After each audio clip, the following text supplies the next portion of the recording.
Энэ өдрийн амар амгалан дахиад 7 нүгүрийн даваагаас баасан гаргийн цаг мөчид радион 3 дугаар студиэс сонсдог урлагийн нэвтрүүлэг маань урлагийг мэдрийг сураатагаар шууд үрдэг. Яг одоо Улаанбаатар хотод 16 цаг 14 минут болсон өнөөдөр 2025 оны 4-р сарын 11-ний баасан гаргийн сонсдог урлагийн нэвтрүүлэг New Art болонгаараа хүрэхэд бэлэн болсон байна.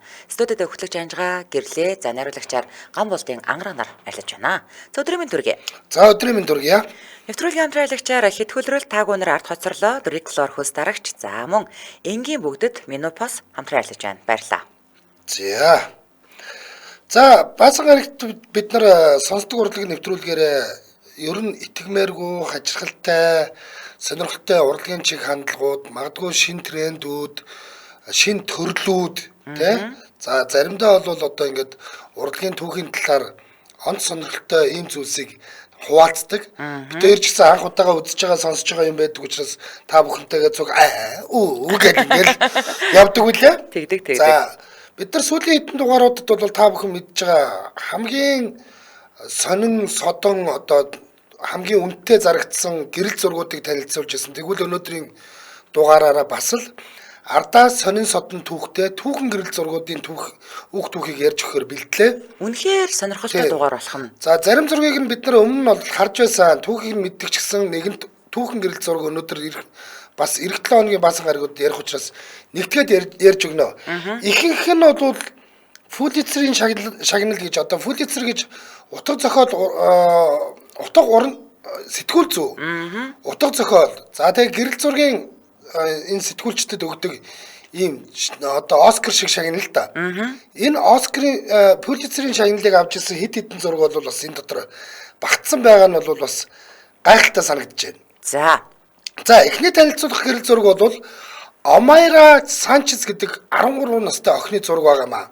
За энэ зургийг та нар өмнө харж ирсэн. Чи бол өмнө харж ирсэн үү? Үгүй, хастаа харж. За энэ байна шүү дээ бас. Айгүй эвгүй түүхтэй зураг байхгүй юу? Ер нь маш эвгүй түүхтэй зураг. Одоо ингээ харахаар зүгээр л нэг охин усан дотор зогсож байгаа юм шиг харагдаж байгаа үстэй. Би за одоо энийг үзэж чадахгүй байгаа сонсож байгаа хүмүүстээ ингээд дүрсэлж хэлэхэд ийм буурчаар хар үстэй нүдэн гэхдээ айгүй ийм өвөрмөц нүд байна. Энэ яг яасныг мэдэхгүй. Тэгэнгүүтээ ингээд ийм би бол ингээд шууд харах юм бол нэг ийм гараасаа ингээд уйцсан худаг дотроо байгаад байгаа юм шүү. За энэ ингэсэн. За Омара Санчес бол 1985 оны 11-р сарын 14-ний өдөр Колумбийн Невада дель Руиз гэдэг галтуулын дэлбэрэлтэд өртөж амиа алдсан 25 мянган хүний нэг нэ. За. Одоо бол амьд байгаа шүү дээ. Энэ зургийг авахд бол амьд байж байгаа шүү дээ. Ноосфу аратан мэд галтуул удаан хугацаанд аниргүй байсан ч нэг л үүрээр сэрж халуун даваар хавь орчноо эзлэн төрөвгөлсөн Эрморо гэдэг хотыг тойроогүй. Яг энэ Эрморо хот бол энэ бүхэлдээ нэрвэгдсэн. За. Бүхэл бүтэн хот 25 мянган хүний амийг залгисан галтуул ханад цадаагүй мэт дэлбэрэлтээс амьд үлдсэн хэдхэн хүний нэг болох Омайра гэдэг энэ охины үхлийг 3 хоног отсон гэдэг. Энэ охин энд 3 хоног байсан. Энэ усан дотор уу? Ердөө 13 настай Омайра 60 цагийн турш усан дотор үхэлтэй тэмцэлцээр эцэст нь амь тавьсан бөгөөд аврах багийнхан охиноос хэдхэн метрийн зайд байсан ч амийг нь авах чадаагүй юм. Яагаад? Учир нь за. Омайра байшингийнхаа дээврийн бетон хавтанд хөлөөрөө авчигдсан байсан. Яана ямар хэцүү юм бэ? Ямар өрөвдмөр юм бэ? Хүнд бетон хавтан байшингийн бусад хэсгүүдэд дарагдсанаас болж хөдлөх ямар ч боломжгүй байв. Түүнээс гадна цаг мөч өнгөрөх тусам усны түвшин нэмэгцээр байсан нь охины амьдралыг улам ахархан болгож байсан. Аврагчид усыг хичнээн шавхавч айжмаар нэмэгдсээр л байсан гэдгээ. Яана ямар яг одоо бүр яг амар бодит зураг гаргаад ирлээ. Ямар хэцүү юм бэ те? Омайрагийн аав нь дэлбэрэлтэнд өртөж амиа алдсан бол ээж ах хоёр нь амьд гарсан. Гэвч нүднийх нь өмнө охин нь айжмаар өгч байгааг хараад суух амаргүй байсан мэдээж. Омайра хүүтэн усанд биеийнхээ талыг хүнд хавтан даруулан 60 цаг үхэлтэй тэмцэлсэн ч амьд гарна хэмээн итгэсээр өөд болсон гэдгээ. Ямар хэцүү юм бэ? Ямар сэтгэл хэмзүүлүүлэн зураг вэ тий? Ёо ингээ үг дүүс. Одоо чи энэ сүүлд үхийнхаа өмнө хэлсэн үг нь бүр амар байхгүй юу? За. охин өөд болохоос яг 1 цагийн өмнө За. хичээлээсээ хоцрохыг хүсэхгүй байна. Математикийн шалгалтаа өгөх ёстой штэ гэж хэлж байсан гэж. Яана. Амар байгаа үстэй. Өөрийгөө ерөөсөө ингэж өвчин гэж бодохгүй штэ тий. Түүнийг өөд болохоос хэдхэн минутын өмнө Франц прессийн сурвалжлагч Франк Форнер гэдэг гэрэл зурагчин энэ зургийг нь хальснаа буулган авч үлдсэн байдгийг. Яа. Энэ өштдөө яагаад ингэж нүдний юм нэг бүтэлтэй хар юм шиг харагдаад байгаа биз? Нүдэнд нь сурчаад байгаа байхгүй юу? Тэгээд энэ сүдэрт ингэж нөө бүхэл ингэж хүүхэн хараа нь ингэж нийтдээ ингэж томорцсон юм шиг ингэж харагдаад байгаа.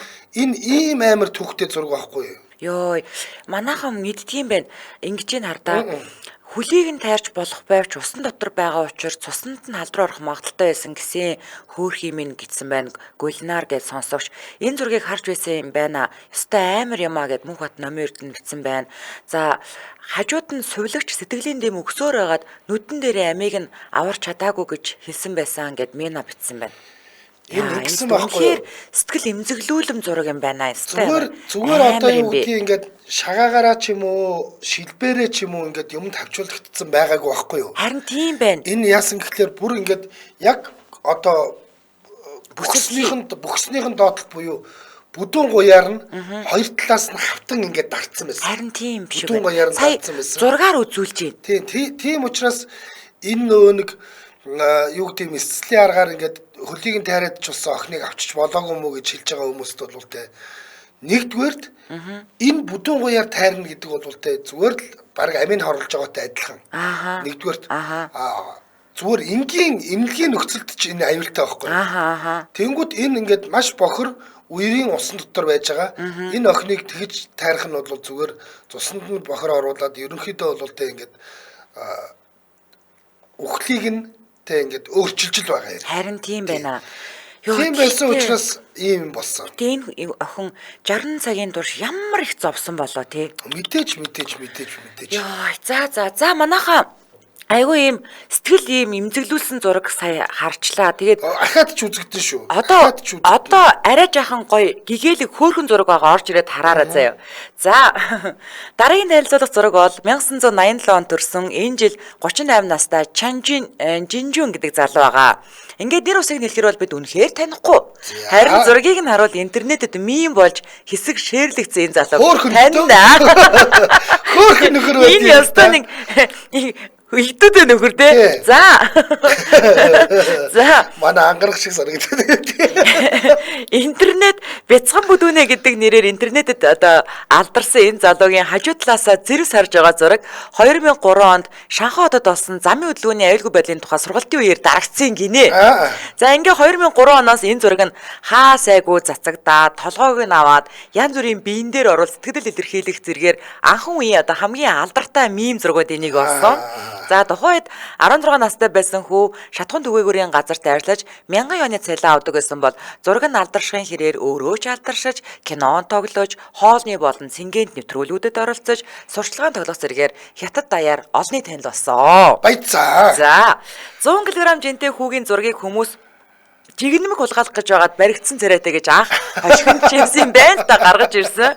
За явандаа энэ зураг нь эмэгтэй биен дээр хүртэл залгагдсан л явж яадаг те.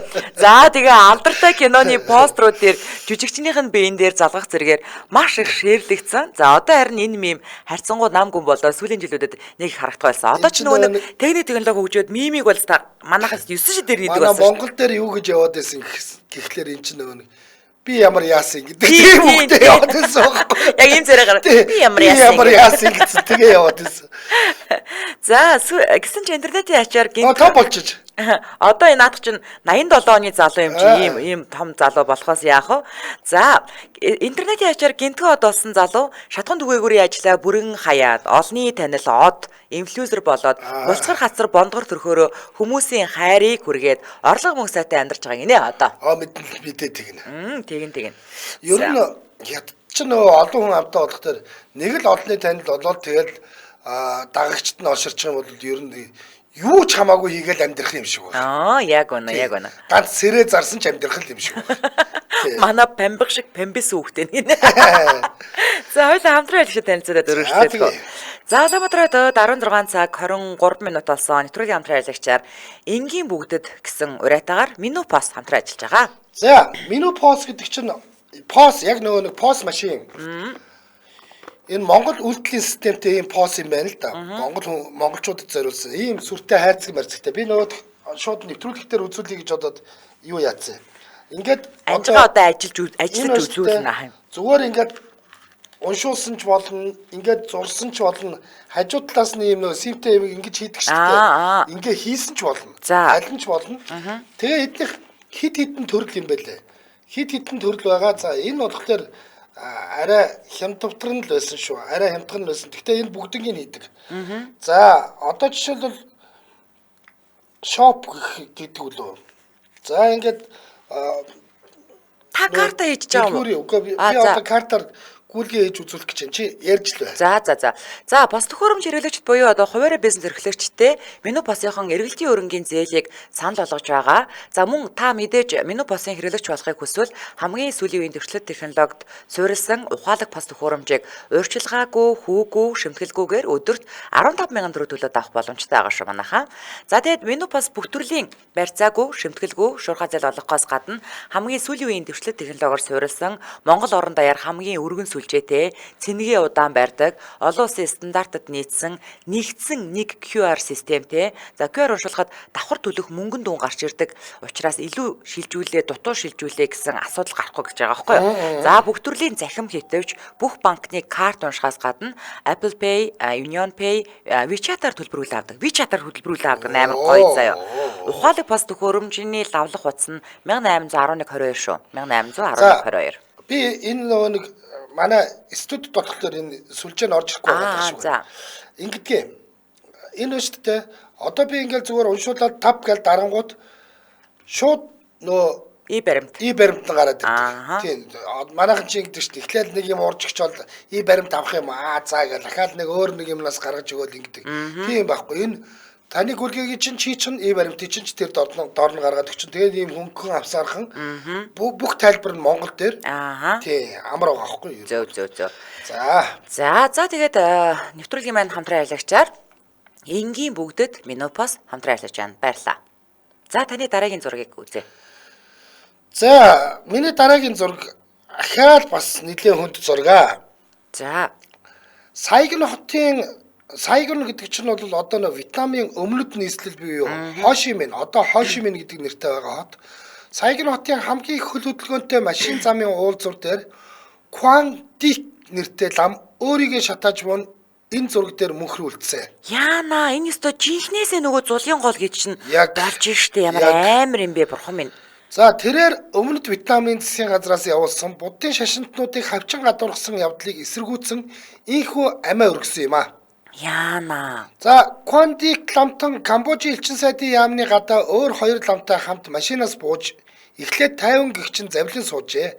Харин нэг лам нь түүний толгой дээр бензин асгаж шүдэнд зурхад гал авалцаж харин Quang Dic амьсгал хураадлаа огтхон хөдлөөгүй гэж. Йоо тэр хажууд нь би канистр нээж бензинийн ямар амар юм бэ.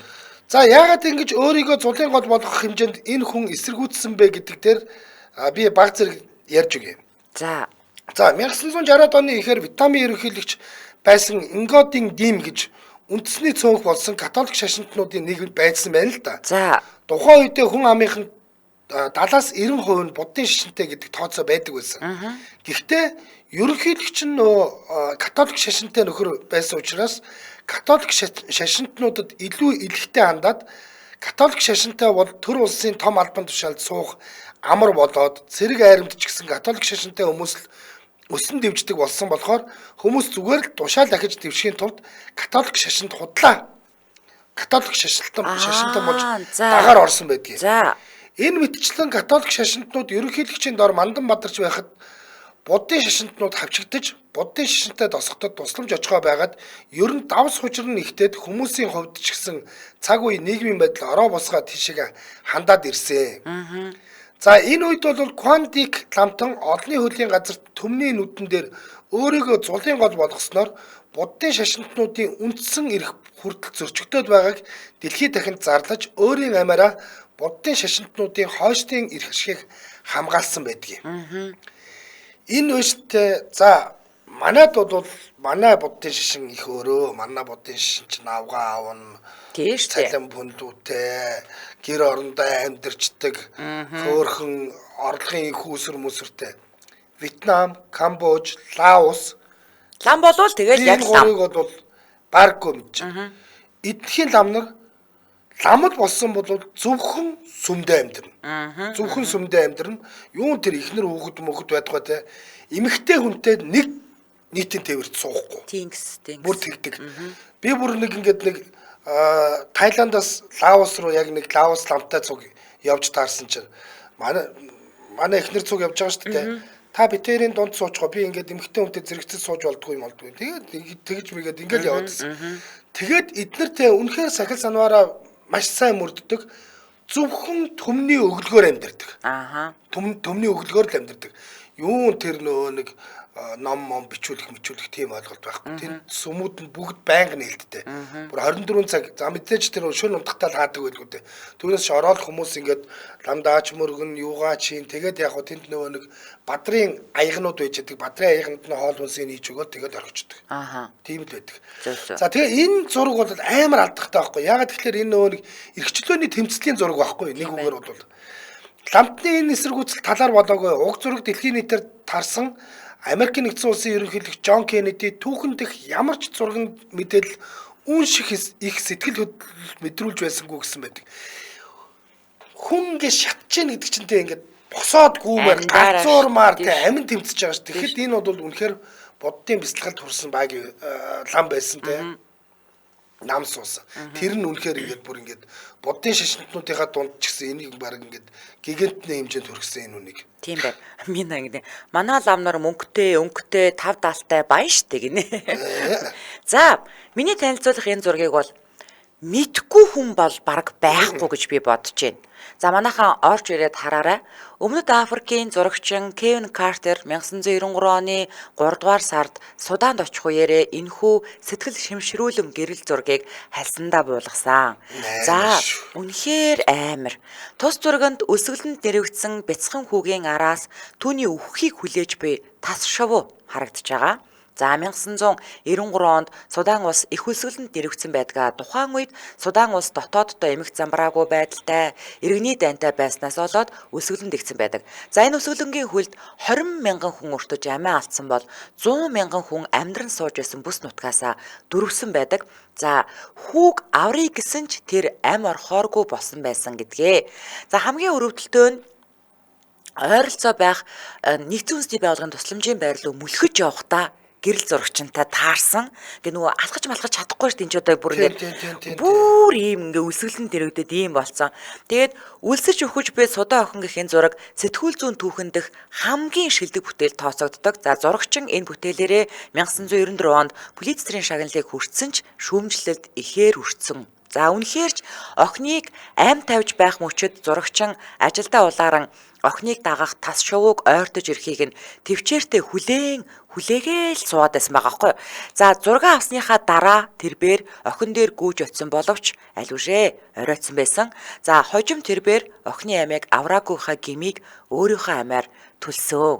За Картер за би эхлээд мэдээлэл өгчээ. Тэгээд та дараа нь ярих ба төхөө. За Картер охинд туслаагүй дэ гимшин 1994 оны 7 дугаар сарын 27-нд амиа эвгүүтгсэн байна. Тэгээд сэтгүүлчид одоо хэрнэ Кен Картерийн зөв үү буруу юу гэсэн ийм асуултыг тавьж хоорондоо ингээд мэтгэлцдэг. За тэгээд яагаад вэ гэхээр хүүхэд өгөж байгааг харсаар аж туслахгүй байна гэдэг байж башгүй гэмт хэрэг гэж үзэх нэг хэсэг байхад хэлэл мэдээллийн хэрэгслийн гол зорилго нь олон нийтэд нөлөөлөхөд оршдгоо. Тиймээс Кевин Картерийн зөв тэр энэндээ ч хүрч чадсан гэдэг хэсэг байдаг.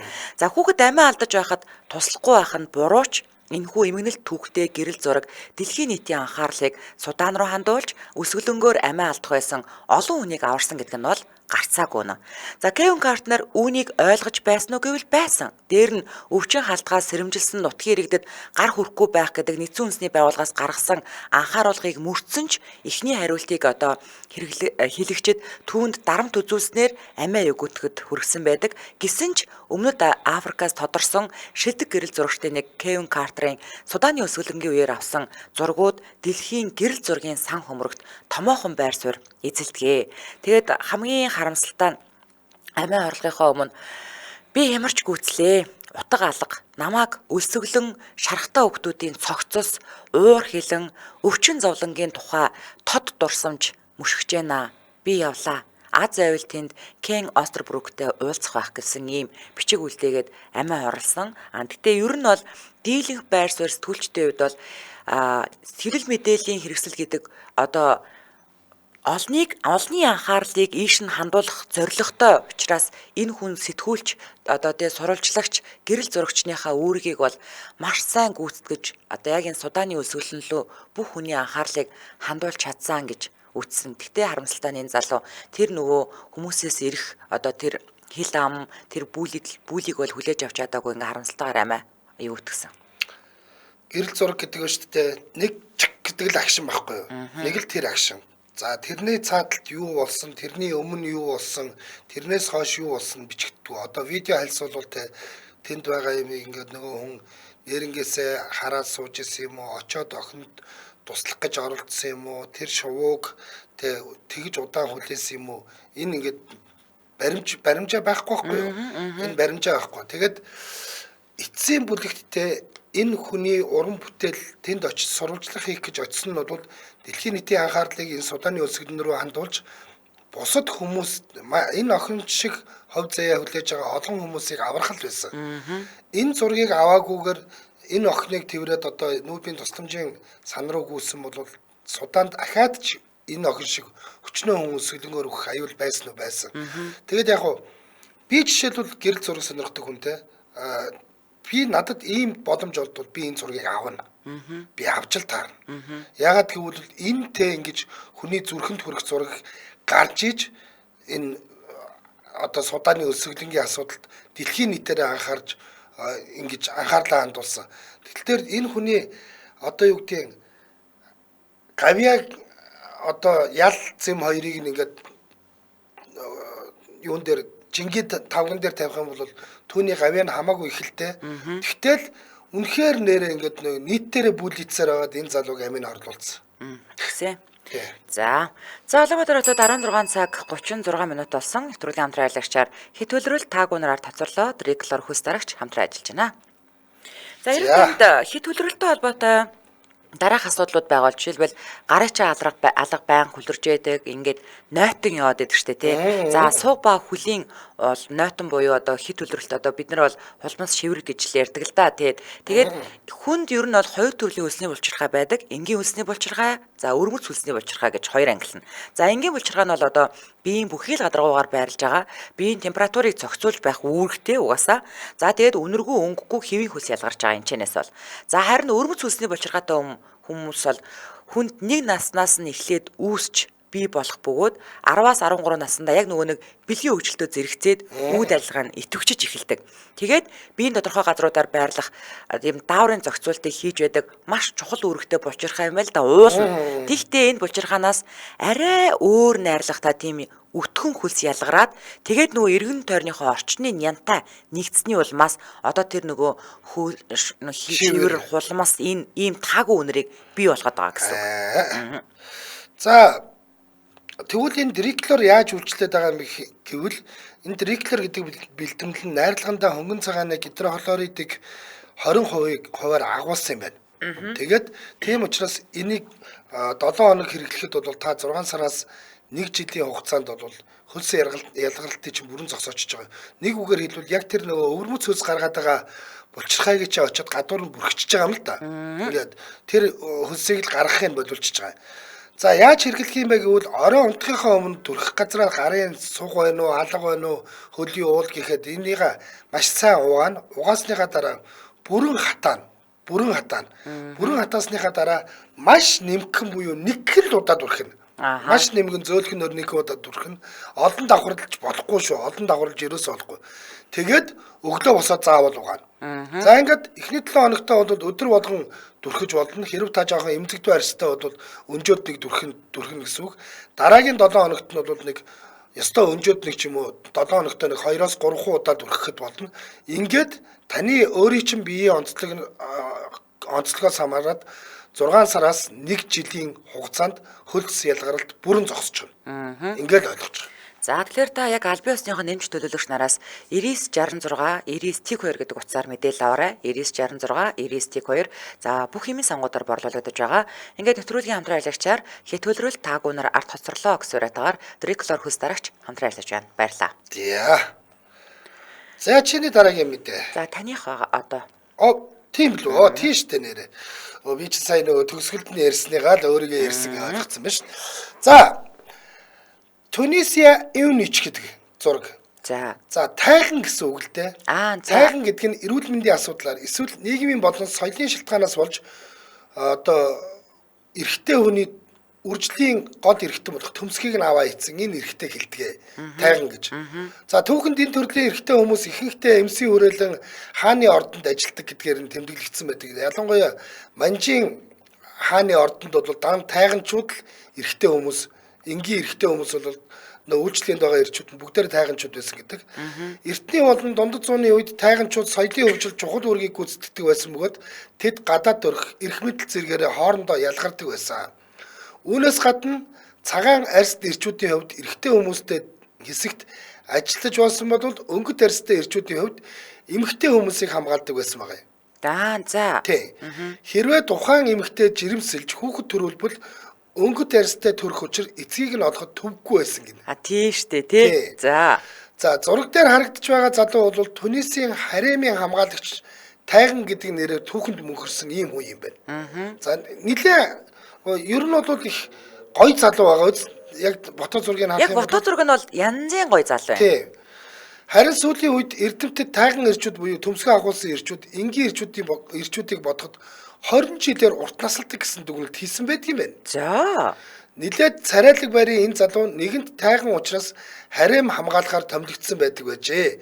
За тэгээ энэ залуугийн хувь тавилан одоо цаашдаа яаж өндөрснгийг бол мэдэхгүй. Тэгтэл ямар ч байсан энэ залуу бол тийм л хөөрхий золгуул хувь заяатай л бид нар ч одоо ингээд нэг хятад солонгос кино үзээ тэр ордон дотор л тайганууд байдаг гэж боддогс чи одоо ийм орчин үед ч гэсэн байна гэсэн л үг юм байна штэ тий. Одоо эн чинь болохоор эсвэл энэ бас нэлээд дээр үе та тий яг одоо ч байхгүй зүгээр. Одоо бол эмнэлгийн шалтгаанаар л юу юм гэхээс нэг хактар шууд одоо нэг ийм нэг боолын систем шиг тий тэгээд нэг хөнгөлөө ичиж байгаа юм байх. Одоо ирэх хүч нэг юм байхгүй болсон баг. За миний одоо ингээд ер нь бол дөрвөстэй асуудал гэж ярихаар хамгийн түрүүнд санаанд буудаг зураг бол яах аргагүй Афган охин гэдэг энэ зураг аа. За манайх орж ирээ тараарай. Нэг юм улаан, сэмэрсэн, урагдсан, цоорхой, альчууртай, ном амар нүд. Нэг тийм өлсгөлн нүд гэх юм уу амар нүд. Гэхдээ бүр энэ үзэн ядалт нь ингээд нүдэн дотроо бүгдээрээ ингээд нэг дор багтсан юм шиг тийм үү шүү дээ. Харин тийм. За энэ хүү зургийг авсан Стив Макари бол тухайн үеийн зөвлөл холбоот улс Афганистанд хийж байсан дайны мөн чанарыг барууны ертөнцид мэдрүүлэхэд гол үүрэг гүйцэтгсэн хүн байгаа. За 1980-ад оны эхээр тэрээр амнасаа эрсдэлд оруулан байж Афганистан, Пакистаны нутгаар хэрэн явж тентхийн байдлыг гэрэл зургийн хальсанд буулгадаг байжээ. За Афганистан, Пакистаны дөрвөгчдийн амьдрал цус урсан тулаан, намуу цэцэг тариалан хэрхэн хар тамхи болж хүн төрлөختнийг хордуулахаар 8-ачдын гарт очдог тухай бодит түүнийг харуулсан түүний зургууд сэтгүүлүүдийн эхний нүрийг чимдэг байсан. За одоо яг энэ үеүүдэд бол ерөөсөө ингээд дэлхийн хаа сайгүй Афганаас ирсэн өвсчтэй гэдэг одоо ингэхэд бөө юм болдог байсан гэж байгаа байхгүй юу. За гэхдээ ямар ч сод уран бүтээлч содоос сод нэг л бүтээлийг тойрвож үлдээдэг гэдэг. За тэгвэл Стив Макари өөрийнх нь хувьд биш үзэгчдийн хувьд тэр нь Афган охин байх хувьтай байжээ. Яг тэгэхээр өөрөө бол энэ миний тимч сайн зураг биш гэж үздэг юм байна. За тэрээр 1984 онд нэгэн дөрвөслийн лагерт энэхүү алдарт зураг санамсаргүй авсан. За гэрэл зургийн сурвалжлагч хүнийг суусан газраасаа шороо атгадаг гэж тодорхойлдог. Яг л тэр цаг мөч моментод ил алдаж болохгүй гэдгийг түрүүчийн миний одоо зурган дээр ингээл болоо. тайлбарлалаа штэ тийм ээ. За тэр ёсоор манер шороо атгаж авсан гэсэн үг. За гэтэл шороо нь алтуулж хуурсан. Дараа жил нь National Geographic сэтгүүлийн нүүрэнд гарснаасаа хойш энэ зураг Зөвлөлт холбоот улсын Афганд хийж байгаа балмад дайныг эсэргүүцэгчдийн гол бэлэг тэмдэг болсон. За уг зургийг сэтгүүлийн түүхэнд хамгийн их нэрд гарсан зургаар санал нэгтээ тодруулж судалгааны баг сэтгэл гарган хөөцөлдсөний хүчинд хуучирсан хувцас ногоон ногоонуудтэй ядруу цагаач охиныг Шарбат Гула гэдэг болохыг тогтоож исэн юм байна. Зураг дээрх охин хэн болох нь бүр 2002 он хүртэл тодорхойгүй байсан гэж байна. 1980 оноос хойш сүүлд энэ охины яг одоо цаг үед байгаа зураг нь гарч ирсэн. Сая найруулагч өгсөн байж байгаад авчихгүй яав. За зарим агуу бүтээл уран бүтээлчийн нүр их хөдөлмөр шингэсэн байдаг бол зарим нь гарын үзүүрээр санамсаргүй хийгдэх нь байдаг. Тэгвэл Авка охин бол дээрх хоёр английн сүүлчигт нь хамаарна. Зүгээр л ингээл санамсаргүй л яг ингээл дөрвсдийн хооронд явж байгаа л дарцсан зураг. Стив Макари Авка охин бол миний шилдэг бүтээлүүдийн нэг бишээ гэж хэлсэн нь бол энийг нотолж байгаа. За гэвч энэ шилдэг биш зураг нь Amnesty International байгууллагын нэрийн хуудас түүхийг өөрчилсөн. Бүх цаг үеийн хамгийн алдартай гэрэл зургуудын нэг болсон нь бол үнэхээр гайхалтай. За гэрэл зурагч Макари нэгэнтээ би хүний дотоод ертөнцийг гаргахыг л хичээдгээ. Гой сайхан хувцлаж, сайхан инээмсэглсэн ч сэтгэл нь хов хоосон хүндий хүн байдгаа. Сэтгэлд юу ч одоо байдгүй нэг хоосон сэтгэлтэй хүн гэж ярьдаг штэ. Тэгвэл би яг тэр дотоод мөн чанарыг нь үзэгчдэд ойлгуулахыг хүсдэг хэмээн 2010 онд Лондонд гаргасан үзэсгэлэнгийнхээ үеэр ярьж исэн юм байна. За Филадельфид төрсөн эд арилж хөдөлмөрлөх үеэ Пакистан, Афганистан, Зүүн өмнөд Аз гээд дандаа иргэний дайнтай улсуудаар ам мөрсөн өнгөрүүлсэн энэ нэр өөрийгөө гэрэл зурагч гэж хэлүүлэхээс илүү сурвалжлагч гэдэг үгийг оруулж гэрэл зургийн сурвалжлагч гэж хэлүүлэх дуртай юм байна. Яалтчгүй гэрэл зургийн сурвалжлагч. За энэ жил 74 настай байна. За тий. Одоо энэ ингээд сүулт ингээ хөшөрцөн хойно авсан зураг нь ингээ харьцуулаад тавьсан байгаа. Оо тийм биш тий. Харьцуулаад тавьсан. Нүд бол байна шүү. Яг л байна. Яг байна шүү. Яг хിവэрэ байж байгаа. Яг хിവэрэ. Тий, хүний нүд ийм амар юм бэлээ л дээ. Тэгээд ийм одоо нөгөө гэрэл зурагчин гэхлээр одоо жишээлбэл та байгалийн зураг авдаг хүн байна, шувууны зурагч авдаг хүн байна, одоо ан амтны зурагч авдаг хүн байна, зөвхөн хоолны зураг авдаг хүн байгаа шүү дээ. Гэрэл зургийн сурвалжлагч гэдэг бол тухайн түүхэн цаг үеийн үйл явдлын үед бол яг тухайн цаг үеийг нь бараг сонсогдох хууц, амтлагт хууцаар аваад тэрийг ингээд түүхэнд мөнхөлж үлддэг хүмүүсийг гэрэл зургийн сурвалжлагч гэдэг. За манай Монголд бол гамма агентлаг энийг бол үнэхээр хийсэн л дээ. Одоо жишээлбэл гамагийн 90-ад оны одоо бид нар нөгөө нэг одоо хүүхдүүдэд ярихлаар 90-ад онд ямар хувьсгал болсон юм бэ? Та нар нэрээ жигссэн юм уу, жигсаагүй юм уу гэд. Тэр жигсаалын зургуудыг одоо бид нар гамагаас л авч шүү дээ. Жишээлбэл хөөрхий манай тэр Талигач Батцэрэг гэдэг гэрэл зурагч юм бол зуудын зураг авах гэж явж байгаа л тэгээд онгоцны ослоор нас орсон баг жишээ дээ. Гэрэл зургийн сурвалжлагч гэдэг бол өөрөө ийм юм аа, тийм ийм хүмүүсийг хэдэд байгаа. Одоо яг хөө ингээд хинч зургийг авахгүй байвал бид нар зүгээр ингээд өөрсдийнхөө сонирхолтой юмнуудын зургийг аваад фэйсбүүк дээр постлоо яваад байдаг. Эцсийн бүлэгт өнөөдрийн бидний байсны дурсамжийг хэн авч үлддгийг бол тэр гэрэл зургийн сурвалжлагчд л авч үлддэг. Ийм л учиртай байгаа. За. За таны зураг. За миний дараагийн зураг. За гэрэл зургийн түүхэнд тодор бичигдэн үлдсэн ийм нэг зураг цөөхөн эрхмийн нэг бол домогт гэрэл зурагчин Рожер Фентон гэж хүн байгаа. Түүний хамгийн алдартай бүтээл болох үхлийн сүүдэртэй хөндөй хэмээх зургийг та бүхэн одоо харж байна. Халт харсан хүнд энэ зураг бол юм хэлэхгүй уйдахтаа хаач байдаг уулын л хөндөй харагдана. Гэвч лавшруулад харвал хөндийн их бууны мөрөөр гарсан замтай.